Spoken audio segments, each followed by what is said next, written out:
বাংলাদেশ থেকে পালিয়ে ভারতে আশ্রয়, অবশেষে পুলিশের হাতে গ্রেফতার 7 বাংলাদেশি নাগরিক। কোথা থেকে ঢুকেছিলেন? সে জায়গাটার নাম তো আমার খেয়াল নেই। আর এখানে কতদিন ধরে ছিলেন? 1 মাস।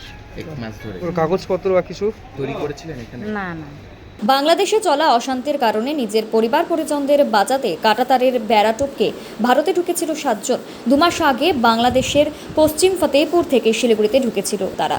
ধৃতদের নাম যতীন্দ্রনাথ রায়, বাউলু রানী, বালুচন্দ্র রায়, গোলাপী রানী, ঝর্ণা রানী, সঞ্জীব রায়, নির্মল মজুমদার। জানা গেছে উত্তর দিনাজপুর জেলার ইসলামপুরের হরিদ্বারপুর দিয়ে তারা ভারতে ঢুকেছিল। সীমান্তের তার ঘেরা টপকে প্রাণ বাঁচাতে তারা এদেশে আসে। বাংলাদেশে চলা সাম্প্রদায়িক দাঙ্গার কারণেই তারা এদেশে এসেছিল। শিলিগুড়ি মেট্রোপলিটন পুলিশের ভক্তিনগর থানার আশিঘর আউটপোস্টের পুলিশ গোপন সূত্রে খবর পেয়ে অভিযান চালায় হাতিয়াডাঙ্গা এলাকায়। এরপরে তাদের গ্রেফতার করা হয়। আজ জলপাইগুড়ি আদালতে পাঠানো হয়েছে তাদের। জানা গিয়েছে পরিবারের আরও বেশ কয়েকজন সদস্য এখনও বাংলাদেশে রয়েছে তাদের অপেক্ষায়। ধৃতদের মধ্যে যতীন্দ্রনাথ রায়ের বয়স 56, বাউলের বয়স 54 এবং বালুচন্দ্রের বয়স 40। এছাড়াও গোলাপী রানীর বয়স 30, ঝর্ণার বয়স 34 এবং সঞ্জীব রায় 19 বছর। এছাড়াও নির্মল মজুমদার 60 বছর বয়সী। যারা গিয়েছে এই 7 জন ছাড়াও নাবালক 3 জন রয়েছে। প্রত্যেকেই প্রাণ বাঁচাতে বাংলাদেশ থেকে এদেশে এসেছিল। কতদিন আগে? 1 মাস। 1 মাস আগে। কিভাবে এসেছিলেন? হবে হ্যাঁ। বিলাপে। কোথা থেকে ঢুকেছিলেন?